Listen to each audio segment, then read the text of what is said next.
Network, and I'm out here with my buddy Brent, and he is got a pretty sweet rabbit. We're here in Louisville looking at the VW Derby. Thankfully he brought it out. This corner apparently has been named the rabbit hole because all the rabbits are gathered together like I guess rabbits tend to do. Oh yeah. You are kind of well known in this area really as being the Mark I kind of guy. Yeah, I've been known to say that a few times. So I'm sure you have probably had your hand in a lot of these cars. Yeah. But this is your car. Oh yeah. So tell us about this one because it doesn't look like it should work. Well, it's a 1984 Volkswagen Rabbit. It's got a VR6 swap in it. Has BBS RSs on it. It's been lowered on JON pullovers, and it's got custom Recaro interior in it. What happened to all the wiring? So the wiring runs up and over the fender well. It's all hidden. It's been extended and then tucked. That had to be just a mission in itself. Because I mean, I don't see old cars with engine compartments nearly this close. Right. This is a new car. This should have a ton of wires. We shouldn't even be able to see the engine, yet the only thing I see here is the engine. Yeah, a few times I have a lot of people come over and ask me, they're like, I don't know how this car runs because I don't see any things, no plugs or anything. I'm like, well, it's all hidden. Right, and actually the first time I saw this car, I turned to my son and I basically said the same thing.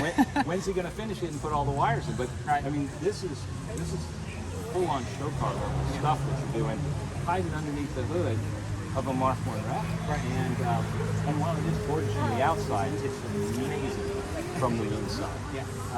How often do you ride this? It gets driven a couple days. It usually just goes to shows. When I do get it out, beat on it pretty hard. So it's got maybe a couple hundred miles on it, but it's got a couple hundred hard miles on it. Gotcha. Well, I guess if you're going to do a VR6 swap and put a big engine in a little car, I mean, they've been doing that since the 50s. Absolutely. It is the smartest thing to do. I imagine this thing probably just flat out flies. Oh yeah. Oh yeah. You said the suspension's down. Right. How much have you lowered it? Right now, I think it's over 2.5 inches lower. The oil pan sits about an inch off the ground. I have a plan on putting airbags on it, but for now, it's just on coilovers. Well, it sits at a perfect height. How does it ride? Pretty rough, but it's mainly because those cars only weigh 1,800 pounds of me in it, so like a tin can on wheels.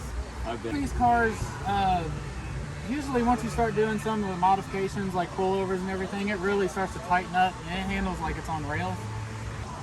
These things are pretty thin metal, and they're like riding in a tin can for sure. Gotcha. So it's basically a go-kart with a body. Oh yeah. Nice. Yeah, I always tell people it's a V8 engine mounted to a go-kart chassis. So kind of the only way I can describe the power to weight ratio in this car. Right.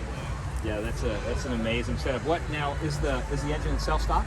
No, it's got 268 cams in it and Autotech light and flywheel. It's got a locking diff in it, heavy duty valve springs, titanium retainers. It's got a fully ported head, fully ported intake manifold on it. So it's a little peppy in the straightaways. Yeah, it sounds like you've done quite a bit to it then. That is pretty awesome. Now, did you do all this work yourself? Yes, sir. That is pretty awesome. It's wonderful, as an old guy, it's wonderful to see that people are continuing to play with cars. Right. So to see a younger gentleman like yourself, someone from my son's generation, to not just love cars, but to have the skills and the craftsmanship and the thinking to do this. Right.